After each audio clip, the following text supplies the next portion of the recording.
Hi mga friendship! Andito nga pala kami sa Festival Mall sa Alabang. Dahil nakapamasko si Baby Jenjen, ibibili ko siya ng mga damit niya. Akala ko nga maraming tao sa mall buti na lang konti lang. Ang daming sale nga dyan sa baba gusto kong bumili kaya lang uunahin ko muna si Baby Jenjen. Maraming damit din naman si Baby Jenjen kaya lang napagliitan na kasi. Kasama ko nga pala yung anak ko at ang pamangkin ko. Mabuti na lang game si Jenjen sa paglalakad. Dito nga pala kami mamimili ng damit kasi mura lang dito. Syempre, habang naglalakad, mag-video muna ako. Nakakangawit din sa kilikili habang nag-video. So yan na nga, ang dami mga damit na pwedeng pagpilian. Halos lahat gusto kong bilhin. Ang gaganda kasi ng kulay at ang cute. Hindi ko alam kung anong pipiliin ko kasi lahat magaganda. Yung pinili ko nga pala kay Baby Jenjen yung malalaking size na kasi ang bilis niyang lumaki. Parang kailan lang ako bumili ng damit niya, ngayon maliliit na. Tuwang-tuwa din ng Baby Jenjen ko kapag sinusukat ko yung mga damit sa kanya. Ang cute-cute ng Baby Jenjen ko, halos lahat ng damit na binibigay ko sa kanya, bagay sa kanya. Gustong-gusto ko yung dress na to para kay Baby Jenjen, kaya lang medyo mahaba yung spaghetti strap niya. Kaya yan, binalik ko na lang siya ulit. Sakto naman, nakita ko yung katabi niya.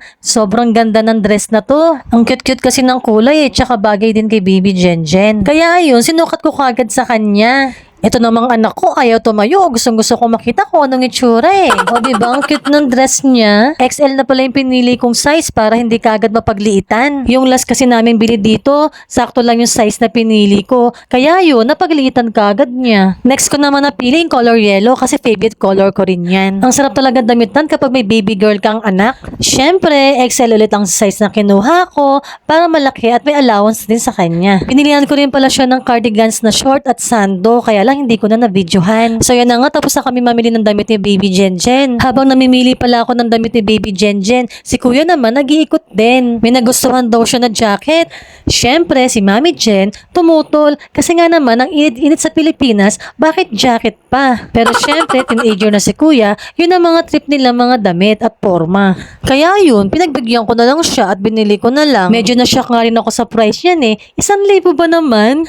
Pero dahil happy si kuya, okay na rin yan. Minsan lang naman. Habang naglalakad pala kami, nakita ko tong wallet na to. Ang cute kasi ng color. Sira na rin kasi yung ginagamit kong wallet Natanggal yung magnet dahil busog pa kami kasi marami kaming kinain sa Makati bago kami pumunta dyan sa Festival Mall. Niyaya ko na lang sila na mag-milk tea. Dahil hindi alam ng anak ko ang pipiliin niyang flavor, edi ako na lang nag-decide. Parehas na ng flavor ng pamangkin ko. So yan na nga, waiting na kami na tawagin yung number namin. Habang naghihintay nga pala kami, si Baby Jenjen hingungulit na naman. Pinapaalis yung kuya niya sa upuan. Kaya ayun, tumayo na lang si kuya. So ito na nga, ito na yung aming order na milk tea. Favorite ko nga pala yung milk tea na yan. Pero noon, ayaw na ayaw ko yung milk tea. Tapos natikman ko na, ayun, favorite ko na siya. Habang pauwi na pala kami, itong anak ko, nag-request na naman na titingin ng sapatos. Magtatayo na yata yan ng shoe department store sa kwarto niya kasi sobrang dami na yan sapatos. Iba na talaga pag may anak ka ng binata, no? Samantalang dati, ang gustong-gusto niya ipabili sa akin yung mga laruan.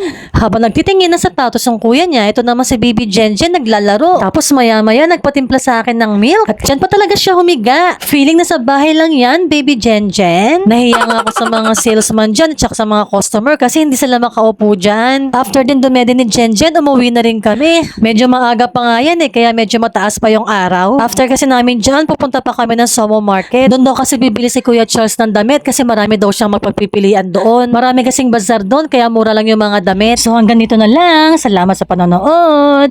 Bye!